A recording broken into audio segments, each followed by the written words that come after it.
Muy buenas tardes a todos. Si no me equivoco, ya estamos en el aire y aunque hubiéramos seguido charlando y compartiendo con quienes nos acompañáis desde las oficinas de JIC en Madrid, tenemos un deber de puntualidad con quienes se conectan a través del streaming, así que vamos a empezar. Y yo voy a empezar pues con algo que parece muy evidente, ¿no? Y es que los ciudadanos adoptamos las innovaciones a una velocidad que suele ser, por decirlo suave, y ahora el panel que nos acompaña hoy me corregirá, bastante más rápida que la regulación, y que temas que no parecían hasta hace muy poco tan urgentes para regular, pues se convierten en imprescindibles, ¿no?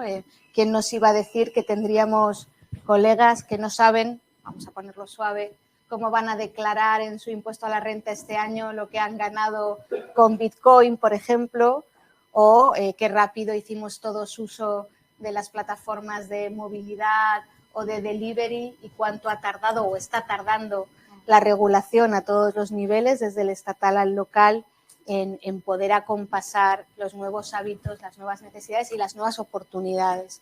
Por otro lado, desde la perspectiva del mundo de los negocios, cuánta incertidumbre genera este tipo de vacío regulatorio en el que inversionistas que apuestan por un modelo de negocio tienen, y es algo en lo que nosotros les ayudamos, que considerar múltiples escenarios porque no tienen una derivada tan clara de estabilidad jurídica y en cualquier momento ese panorama puede cambiar.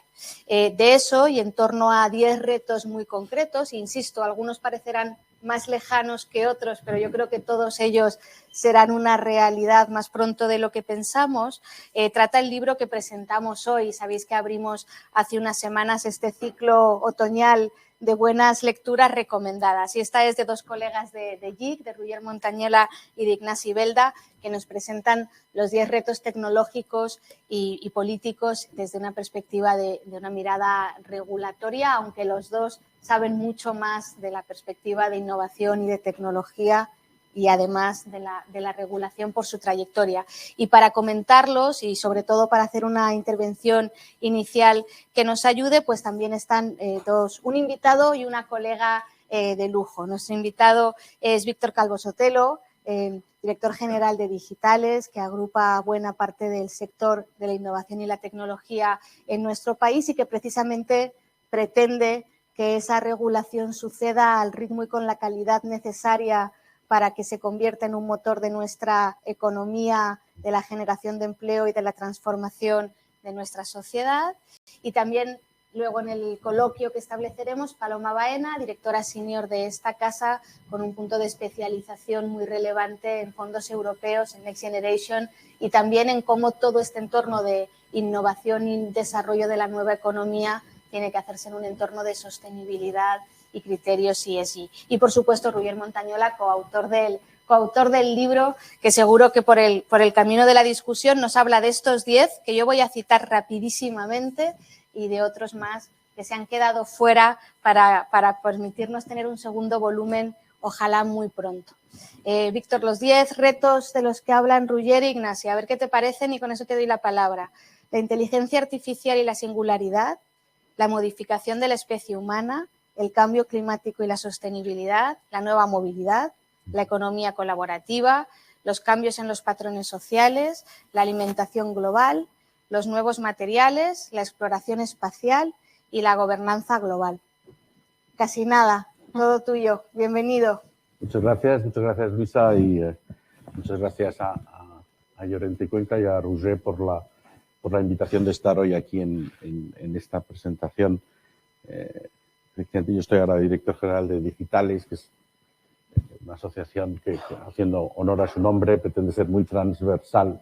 Hoy representamos a las grandes empresas tecnológicas e innovadoras en España y, como bien dices, nos interesa mucho el tema del que trata este libro.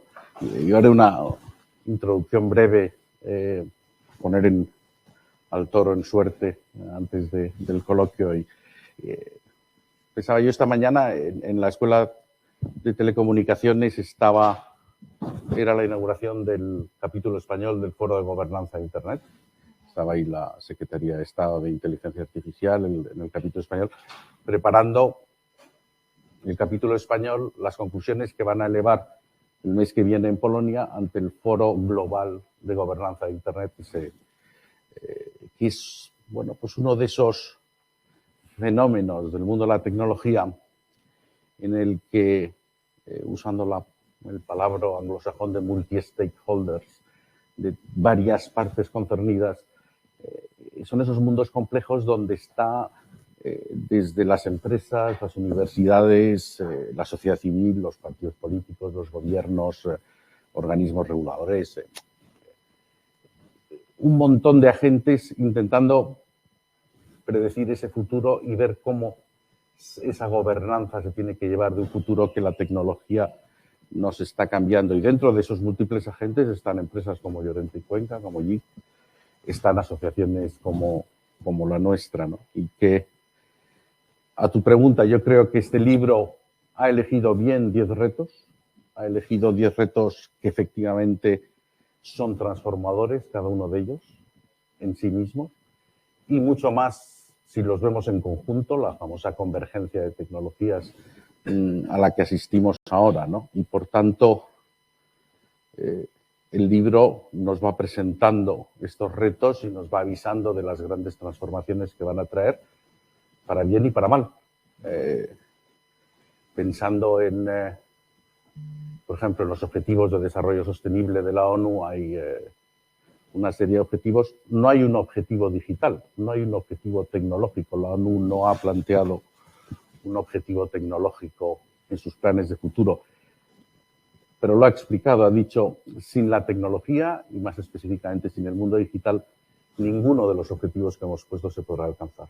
Y por tanto, todas estas tecnologías son las que de verdad nos van a ayudar a transformar este mundo y en la visión de las Naciones Unidas a conseguir esos retos tan importantes que son los ODS, ¿no?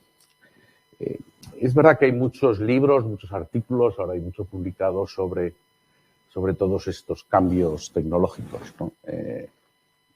Pero digamos que no hay tantos que combinen con la descripción de esos retos tecnológicos el análisis de los desafíos regulatorios que cada uno de ellos trae consigo. Y en ese sentido yo creo que este es un libro original y que es un libro importante. ¿Es de verdad tan importante lo de la regulación? Bueno, es una de las competencias de las que se habla mucho, de las que somos especialmente buenos los europeos frente a otros sitios del mundo, ¿no? Tanto es así que se hacía el chiste en medio de las negociaciones del Brexit como que los británicos tenían una idea romántica de que los aviones volaban por las leyes de la física y el efecto Venturi, y no se daban cuenta que los aviones volaban porque había un acuerdo europeo que regulaba cómo podían volar y que si no tenían eso no iban a volar. Y por tanto, en fin, ningún exceso es bueno. Probablemente a veces Europa pica en excesos regulatorios, pero la mayor parte de las veces no. Y yo creo que la mayor parte de las veces Europa en este mundo digital está siendo una avanzadilla regulatoria que está siendo parte del llamado soft power de Europa, el llamado efecto Bruselas, está siendo una referencia para el mundo entero. Y por tanto, en este libro en el que dentro de cada uno de los retos tecnológicos se habla de los retos regulatorios y de cómo afrontarlos, sale Europa muchas veces, ¿no? Yo diría que el libro plantea para cada tecnología el qué, el quién y el cómo hay que regularla, cada una de ellas, ¿no? Viendo sus implicaciones de todo tipo, que pueden ser sociales, tributarias, laborales, derechos de los consumidores, normas de competencia, implicaciones medioambientales, ¿no? Y en el qué hay que regular, tiene la capacidad de ir presentando asuntos muy interesantes y muy curiosos, ¿no? Desde qué vamos a hacer con las máquinas que reemplazan a los humanos en actividades que hoy están reservadas a los humanos. Acabo de ver justo que la que era directora de gabinete de la Secretaría de Estado de Inteligencia Artificial acaba de sacar un libro de qué pasa si tu trabajo lo puede hacer un algoritmo, ¿no? pero hablan de muchas otras cosas, de cómo pueden ser las modificaciones genéticas en los humanos, de las hamburguesas desde las vegetales a las sintéticas, a las con base de insectos. Me ha parecido de las partes más interesantes, los organismos genéticamente modificados, las pistolas impresas en 3D, o venía justo esta semana artículos en la prensa americana de que en Los Ángeles, en los últimos meses, las pistolas que han incautado la policía son de una naturaleza distinta, son fabricadas no en impresoras 3D, pero sí compradas por piezas en Internet. Ninguna de las piezas está sometida a ninguna regulación.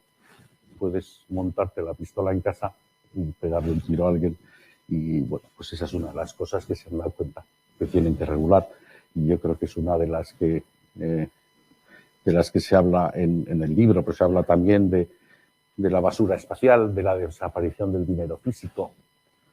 Decías tú, bien, cuando hagan la declaración de la renta, cómo van a poner lo que han ganado o lo que han perdido los que han jugado a esa ruleta rusa que es el Bitcoin, ¿no? Pero en todas esas cosas se va haciendo un énfasis en cada uno de los capítulos del libro. Y en el quién, decía yo, el qué, el quién y el cómo. En el quién se citan a lo largo del texto distintos actores que se van a tener que involucrar en esta nueva regulación de estas nuevas tecnologías. Y ahí, como decía antes, yo creo que se hace un énfasis que compartimos desde Digitales, un énfasis europeo, un énfasis al papel que tiene que jugar Europa. Yo creo que Europa no solo está jugando un papel, entonces se habla del humanismo centrado en la persona, es decir, de unos derechos de las personas en el mundo digital, con un énfasis mayor que en otras áreas del mundo. También insistiendo en que las normas de la competencia en este mundo digital son distintas y que hay que buscar unas normas de competencia que de verdad hagan que, la frase en inglés es el level playing field, es decir, que todos los agentes jueguen con las mismas normas cuando tienen. Y yo creo que efectivamente ese es de los grandes poderes que tiene la Unión Europea, ¿no? De hecho, el libro termina hablando también de otros, con un capítulo sobre la gobernanza global, ¿no? Pues, como he empezado yo hablando hoy de esta reunión, esta precursora de una que habrá en Polonia dentro de 3 semanas, en la que hay, pues eso, muchos agentes que tienen que ver cómo dilucidar los problemas que estas nuevas tecnologías nos abren desde el punto de vista regulatorio. Cuando se habla de una gobernanza global, se habla también bastante de las Naciones Unidas. Claro, las Naciones Unidas, probablemente una de las razones por las que el mundo digital fue hacia ese esquema llamado de multi-stakeholders, yo creo que era por la conciencia muy clara que teníamos los países, por así decirlo, occidentales o democráticos, de que estábamos en minoría en la ONU. Es decir, si tú dejabas a Naciones Unidas regular este mundo de la tecnología, unas visiones distintas, fundamentalmente las que vienen de Asia y de China, pero incluso también de África y de otros países, mucho más intervencionistas, mucho más buscando controlar algo que pueda hacer peligrar a los poderes establecidos. Y probablemente por eso, yo recuerdo sería esto, ahora 7 u 8 años, estando de secretario, en una de esas reuniones sobre el futuro de la regulación de Internet, que era cuando Estados Unidos iba a soltar la llave que tiene sobre los archivos raíz que gobiernan el mundo de Internet. Teníamos un problema que estuvo a punto de cargarse el acuerdo, que era el vino.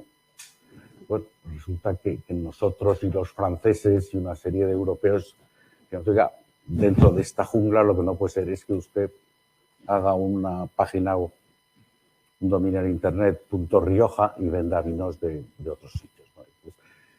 Entonces, los americanos esto de las denominaciones de origen no les parece una rémora para la competencia, ¿no? Y lo del vino estuvo a punto de cargarse el invento. Pero al final se llegó a un acuerdo.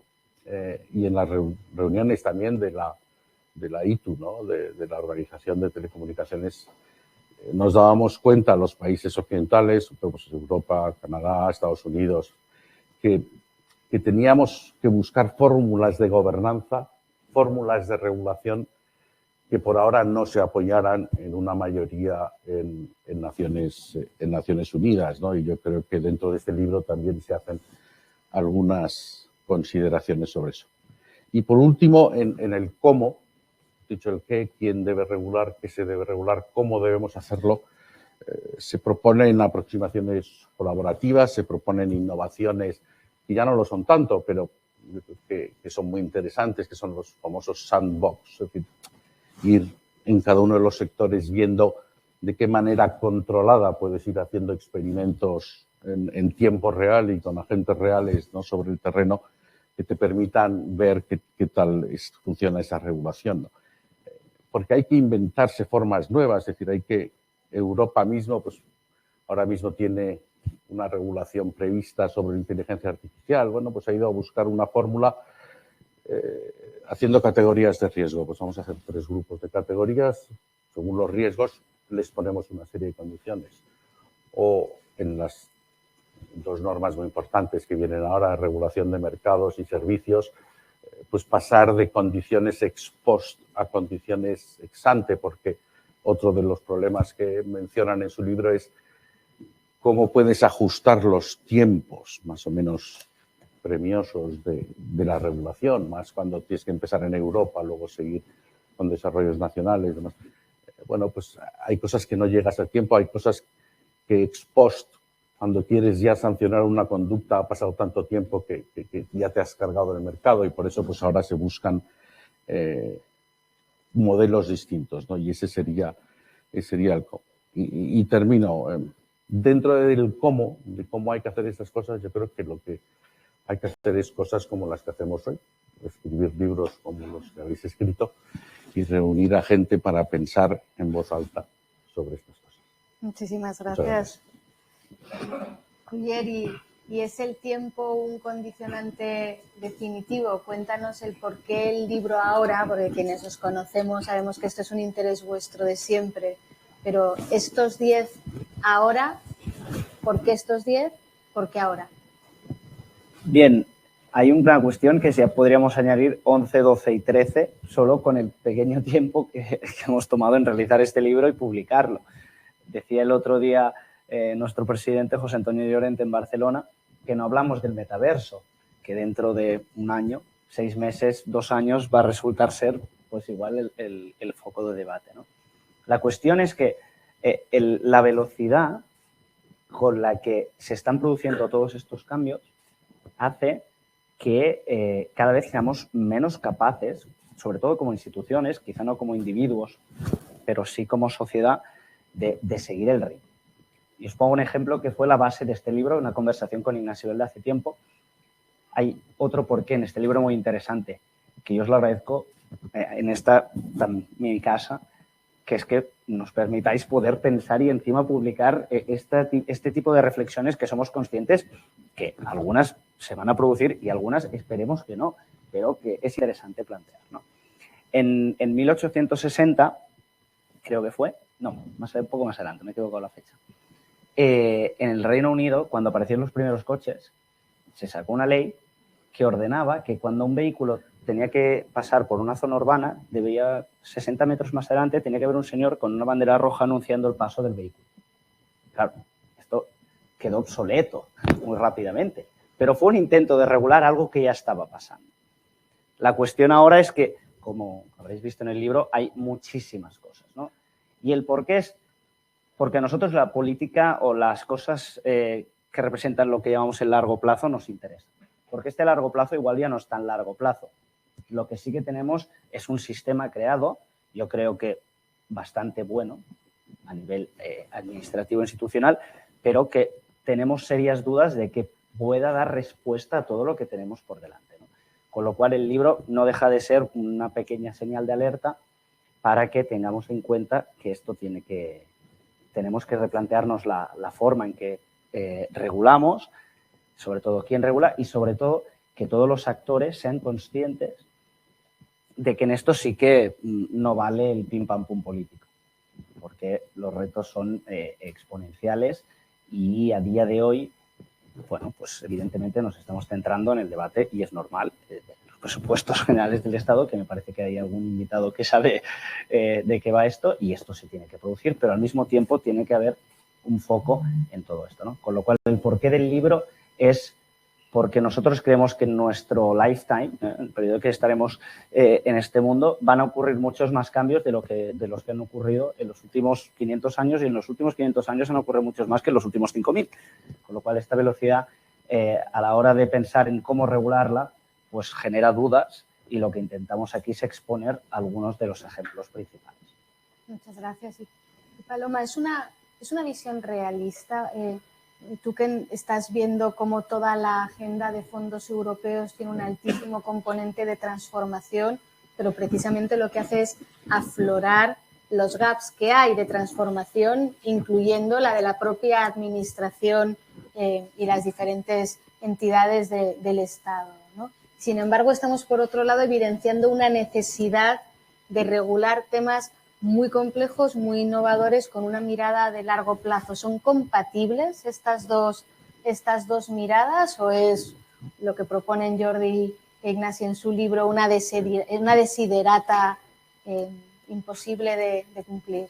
Para mí, uno de los grandes aciertos de este libro es precisamente combinar algo que es muy sexy, hablar de retos tecnológicos, sociales, políticos, con algo que es poco sexy, que es la regulación, pero que sin embargo es absolutamente necesaria para hacer posible que podamos absorber como sociedad y como ciudadanos todos estos cambios, ¿no? Si te fijas, uno de los grandes retos que mencionáis, y que sin embargo es una de las áreas donde menos progreso hay, es precisamente la institucionalidad. De todo lo que ha ido cambiando en las últimas décadas, una de las cosas que menos ha cambiado es el entorno regulatorio, la forma en la que tomamos decisiones, la forma en la que las instituciones se organizan, de qué capacidades se dotan, ¿no?, para hacer esto.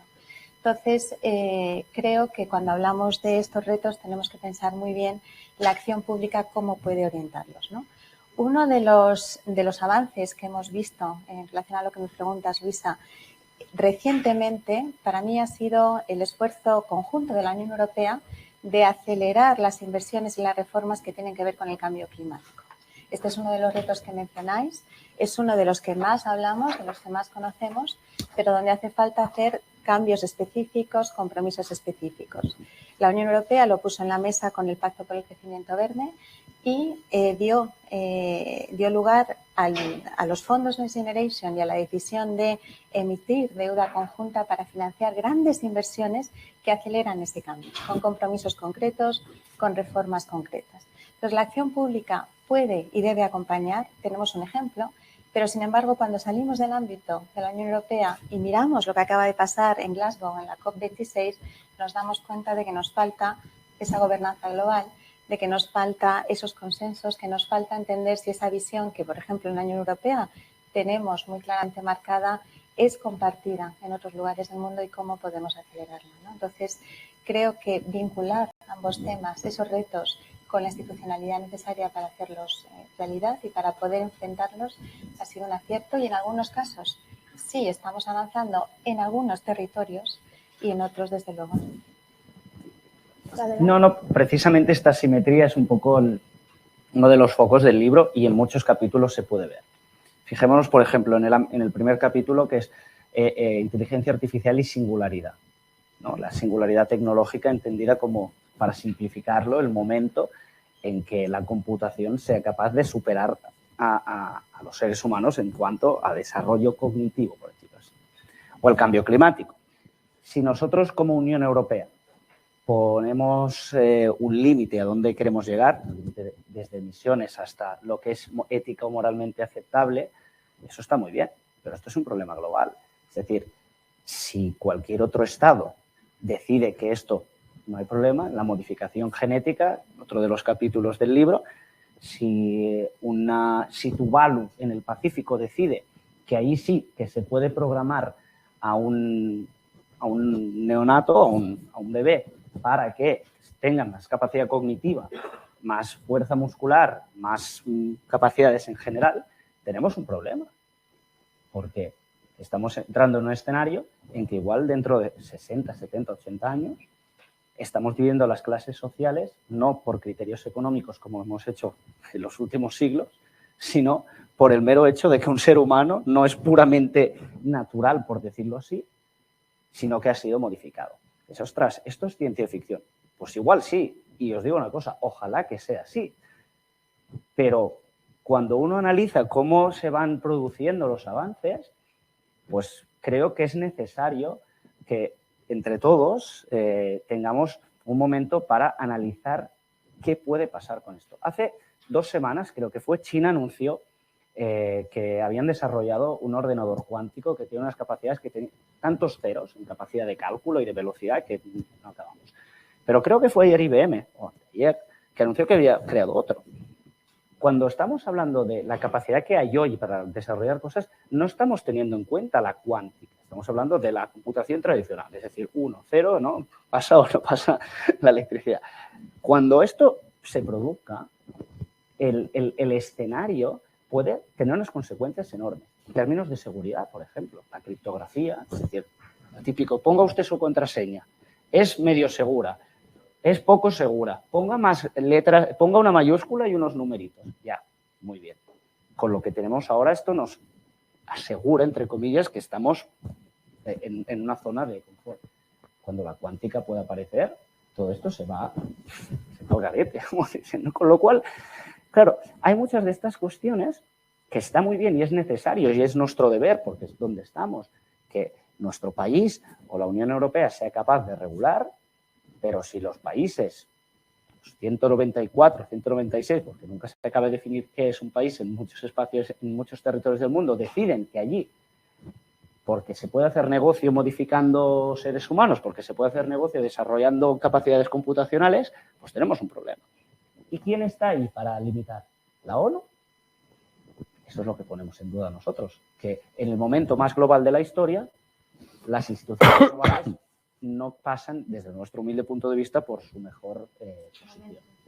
Y Víctor, bajándonos un escalón, no hay gobernanza global, el rol de la Unión Europea.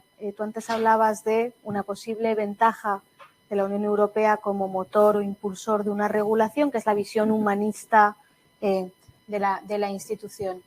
Pero desventajas, estamos realmente en una posición ventajosa, siendo, por ejemplo, los grandes gigantes tecnológicos de capital principalmente o chino. Digamos que en el mundo de la regulación, más en el de las nuevas tecnologías, tienes que saber dónde está el equilibrio entre asegurar que no se producen resultados no deseados y no hacer un corsé que impida la innovación. Entonces, ese punto de equilibrio, que para empezar pues es móvil con los propios cambios de las tecnologías, es difícil de alcanzar. Europa, es verdad, dices tú, no tiene los grandes gigantes tecnológicos que tiene Estados Unidos. Eso puede deberse a factores que no son la propia regulación del mundo digital. Sí. Hay muchos otros factores, desde los laborales, desde la cultura de los distintos países, desde la aproximación social a distintas libertades y derechos de las personas, ¿no? Pero por eso que no es... Yo creo que Europa sí está consiguiendo que las líneas generales de la privacidad, de la fiscalidad, de los derechos de los consumidores, de la persona, sean vistas por bastantes otros sitios del mundo como un objetivo razonable y deseable. Y en esa línea yo creo que tenemos que seguir. Es verdad que, como decías, no tenemos gigantes europeos. Ahora hay una oportunidad nueva con los fondos europeos. No solo los fondos europeos no solo van a traer reformas a todos los países y reformas a nivel de la Unión Europea, sino también un impulso financiero a grandes proyectos europeos. Bueno, vamos a ver si con eso, y si manteniendo una regulación inteligente y que asegure unos niveles de competencia sanos en Europa, pues somos capaces en los próximos años, como está en los objetivos de los fondos, tener en algunos sectores estratégicos grandes empresas europeas. ¿Y qué reacción sentís cuando, desde puntos de vista distintos, una asociación empresarial, el trabajo de consultoría, interactuáis con reguladores en diferentes niveles? ¿Cómo sentís su receptividad para hablar de estos temas, para enfrentar la agenda de largo plazo de la que hablábamos antes? O bueno, ni siquiera de largo, pero que no esté en la agenda de la radio de esa mañana, básicamente. Bueno, yo creo que hay dos cuestiones. La receptividad es buena. Es decir, con muchas de las personas que nos reunimos son conscientes y son los primeros en entender la necesidad de regular estas cuestiones. Y como decía Paloma anteriormente, el gran problema es qué capacidad real tienen, es decir, qué sistema, qué ordenamiento jurídico tenemos que nos permita regular según qué cosas que no están inventadas. Es decir, en la Constitución no aparece Internet, ya no por lo de la computación cuántica, pero es que es normal, pero no la nuestra, en la mayoría. Entonces, el gran corsé, desde una de las conclusiones del libro, es precisamente que no es tanto una cuestión de actitud de los reguladores, de los representantes públicos, sino que el propio sistema, cuando se inventó, obviamente no podía prever que todo lo que estaba pasando, que ya ha pasado y lo que va a pasar. Es decir, es que hay pequeños cambios en nuestra vida que son muy significativos. Y permíteme que ponga un ejemplo. Desde que nosotros, todos los aquí presentes, cuando éramos adolescentes y queríamos llamar a casa a la novieta de la época, llamábamos a su casa.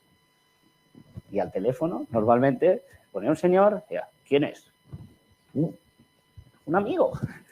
Pero esto era un elemento que de una u otra forma te enseñaba una serie de cosas.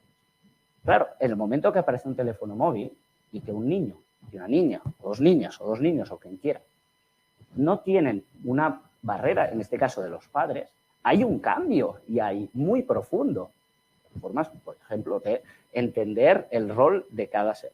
Esto hablo a nivel de individuos. Como he dicho anteriormente, los individuos se adaptan.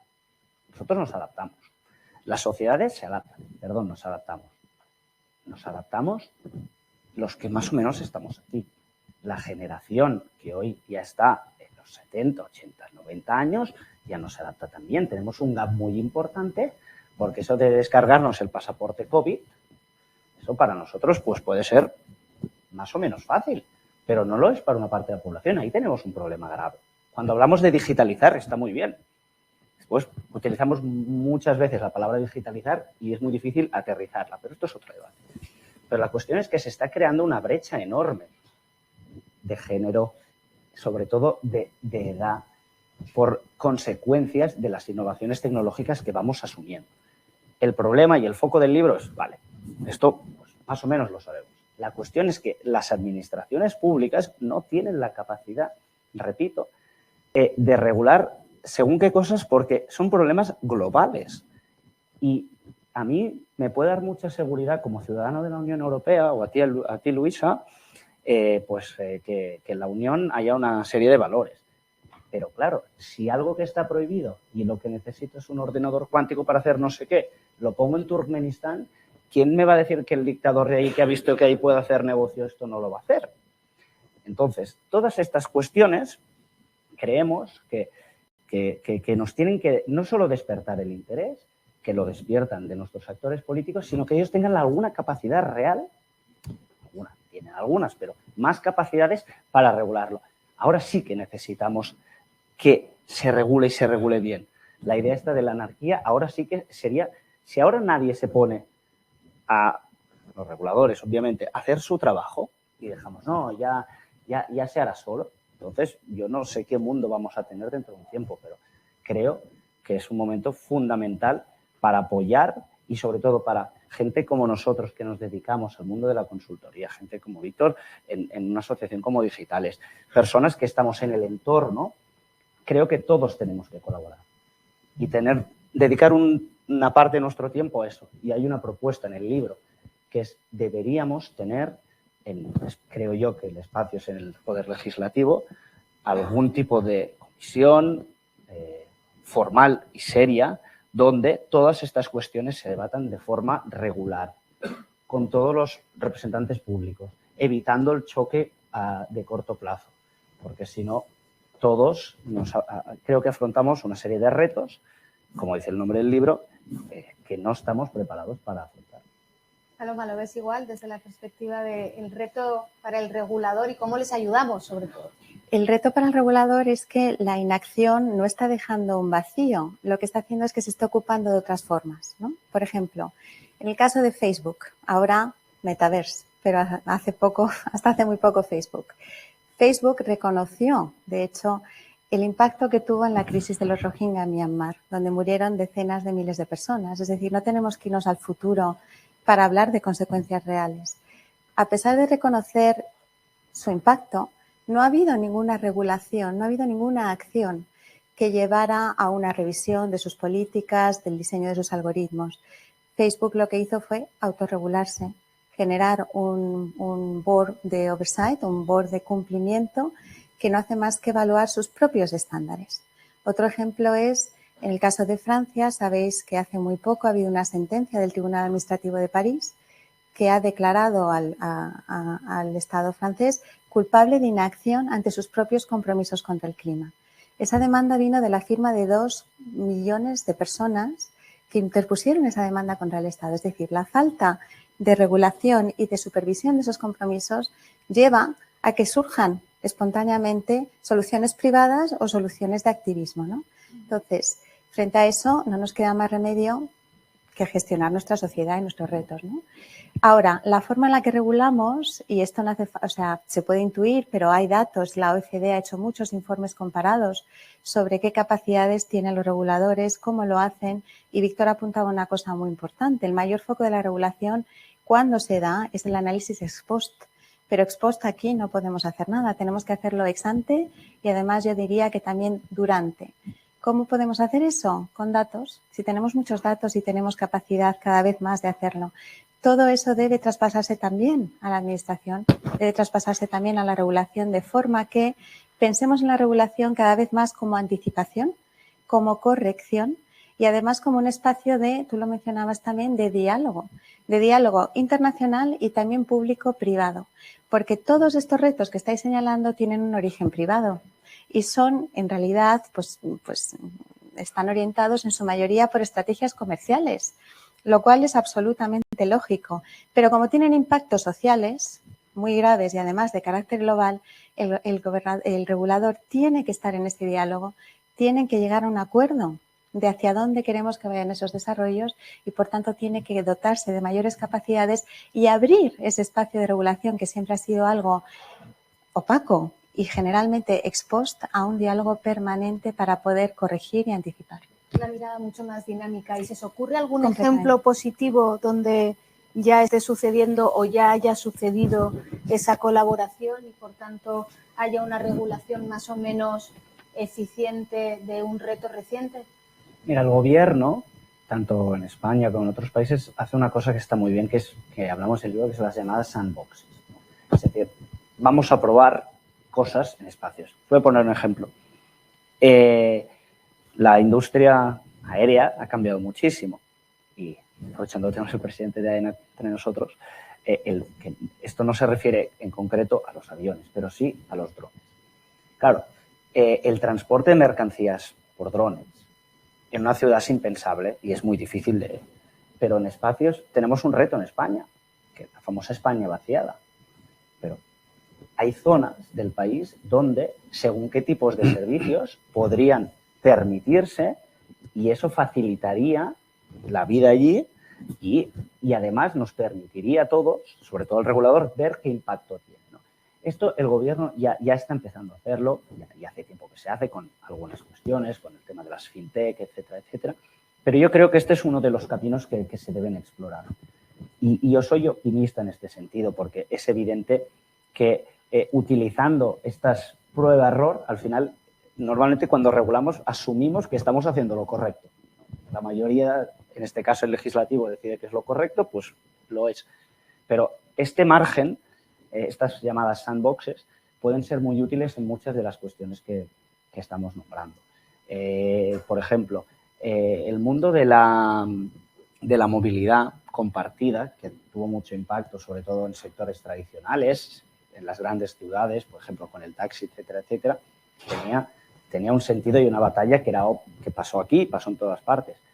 Pero igual no tenemos el mismo caso en una zona mucho menos poblada, donde un servicio de autónomos, no de autónomos, de personas con otras personas que puedan hacer una labor durante unas horas como conductores, por ejemplo, pues puede tener sentido, ¿no? Con lo cual, yo soy optimista y sí, yo creo que se está haciendo. No hace falta ser siempre críticos, a veces toca serlo, pero yo creo que, por suerte, vivimos en un país y vivimos dentro de un proyecto llamado Unión Europea, donde, sinceramente, gracias a Dios que estamos aquí. A mí, sobre todo, lo que nos preocupa en el libro es más lo que pasa afuera.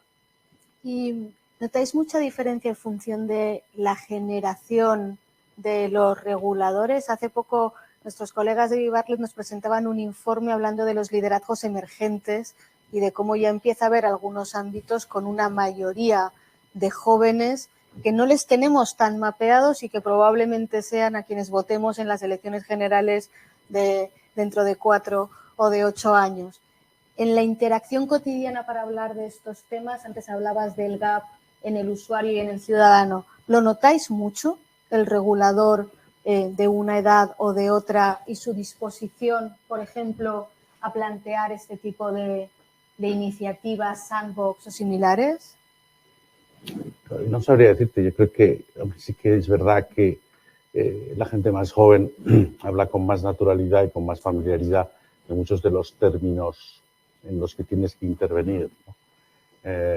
Y hay, pero vamos, no, a tu pregunta no he visto una cosa clara, de verdad, de una especie de brecha generacional regulatoria en este sentido, ¿no? Yo creo que los que tenemos ya canas todavía podemos aprender algo de cómo regular, pero es verdad que también esto tiene que ver con las percepciones personales. Recuerdo hace 8 años con el Chief Legal Officer de Google, decía, bueno, nosotros hemos visto que la gente nos da los datos con mucha alegría. No sabemos si en algún momento se arrepentirán de ello, pero hoy lo hacen. Y de ahí tienen una actitud distinta. Pero decías antes de unas regulaciones que hayan tenido su impacto importante. Sí, perdón. Probablemente Europa, lo más importante que ha hecho es la regulación de la privacidad.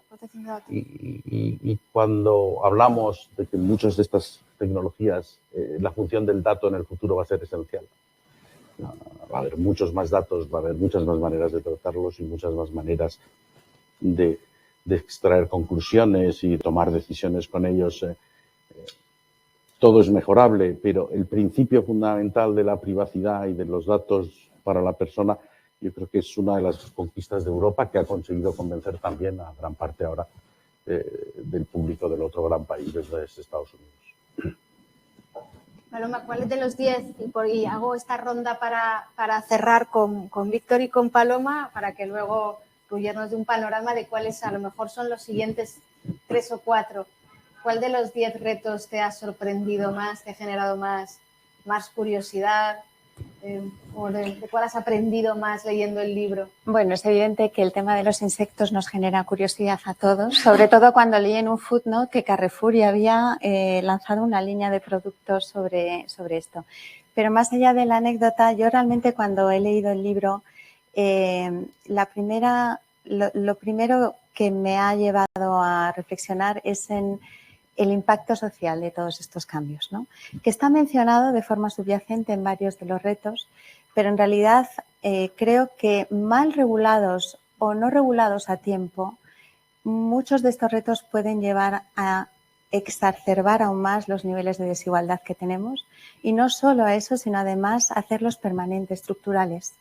Si estamos pensando en cuestiones de accesos a tecnologías punteras, incluso de modificación genética, del uso de los datos, en realidad son cambios que en el futuro serán casi permanentes. Luego te quedas a un lado o te quedas a el otro, ¿no? Entonces, para mí la dimensión social de todo esto es un reto subyacente que creo que es absolutamente relevante y que quizá da lugar a continuar este análisis, ¿no? Y desde luego uno sobre el que actuar, que no me lo has preguntado, pero no puedo dejar de decirlo, es sin duda la gobernanza global. Y si no lo podemos hacer con las instituciones formales, debemos buscar espacios informales para hacerlo. Para lograrlo. Te paso la pelota. ¿Con cuál te quedas? ¿De los Este 10 o cuál sumas o restas? Digamos, uno mirando hacia atrás y otro hacia adelante. Yo coincido contigo en la importancia fundamental de las redes sociales y de la forma de relacionarnos que ha supuesto la tecnología y cómo ha cambiado la política, la forma de llegar a formar opinión y a cambiar o no de ella, Sí. la desintermediación que ha habido, por lo tanto un mercado mucho más abierto y desordenado. Y de los retos que se plantean, el que me parece más fascinante a futuro es la inteligencia artificial, porque no sabemos dónde un algoritmo de estos que ha aprendido él solito va a descubrir cosas que nos van a dejar fascinados, porque cada día encontramos aplicaciones en las que superan con creces cualquier cosa que hayamos hecho nosotros en el pasado, ¿no? Mira, hay uno de los retos que es aparentemente menos tecnológico, pero que al final es muy tecnológico, que es lo que comentábamos de los insectos y de la carne artificial. Y este es un punto del libro. Y esto con Joan Navarro alguna vez lo hemos hablado. O sea, se ha creado ya carne en laboratorio. La primera hamburguesa que se creó en laboratorio, no vegeta, carne, como la que nos comemos en cualquier restaurante. La primera me parece que costó no sé cuántos millones de euros. Ahora ya cuesta 12, 13 euros. Imaginemos que esto se consolida. ¿Cuánta gente trabaja en el sector primario en España? ¿Cuántos ganaderos? ¿Cuántos transportistas? Si yo puedo producir la carne en un laboratorio que está en el piso de abajo, toda esta cadena, nosotros que trabajamos también con este sector, ¿qué va a pasar? Nuestra obligación también es decirles, no hoy ni mañana, pero igual dentro de 20 años, no sois necesarios. Esto es muy duro, porque es sistémico. Es que el problema de todos los retos que aquí mencionamos es que si realmente siguen en su línea de desarrollo, van a provocar cambios sistémicos. Y esto tiene una derivada política y social enorme, enorme. Esta brecha que comentábamos de acceso o no acceso, o de simplemente es que ya no sirve. Esta es la primera cuestión. Otra, para mí, muy relevante es toda la derivada que decíamos del cambio climático, que estos días hemos visto en Glasgow, pues una conjunción de buenas intenciones, pero al final, si el señor Xi Jinping no decide que esto se va a hacer así, pues estamos hablando de una cuarta parte de la población mundial que no va a cumplir según qué. Con lo cual no nos sirve, porque no conozco, nadie de nosotros conoce ninguna partícula, pero imaginemos que las conocemos, no es que separen la frontera, cuidado, estamos entrando en territorio bien regulado, aquí no podemos generar ningún problema. Con lo cual, ¿qué avances hay aquí? Bueno, hay un gran proyecto con sede en Barcelona, proyecto europeo, de Estados Unidos, etcétera, que es el ITER, la fusión nuclear, que no la fisión. Si esto se pudiera producir, generaría un cambio sistémico en la capacidad de tener energía. Por ejemplo, la inteligencia artificial, que es un concepto que utilizamos ya en nuestro día a día, pero que los que de alguna manera u otra vivimos con ella, pues puede generar muchas ventajas, muchas, pero también muchos retos. Y hay un elemento que antes Víctor mencionaba y creo que es relevante, y ya voy a intentar acabar con esto, es, por ejemplo, la impresión 3D. Fijémonos en un detalle. Cuando salieron los primeros móviles, los tenía muy poca gente, no era una cosa muy habitual. Y hubo un momento en que esto explotó y se convirtió en algo de todos y para todos. Si mañana nosotros, todos, en nuestra casa tenemos una impresora 3D y ahora necesito un vaso, y ahora necesito un plato, y ahora necesito no sé qué, el señor que vende vasos, el señor que vende platos, el señor que distribuye vasos, platos, y sumémosle lo que queramos, ahí va a haber un cambio sistémico muy grande. Con lo cual, yo, como conclusión, simplemente diría que este libro, que evidentemente no pretende ser una bola de cristal, porque no tenemos la ambición de ser futurólogos tampoco, pero sí de hacer análisis, porque aquí en esta casa somos gente que intentamos pues, ser muy cuidadosos con lo que proponemos.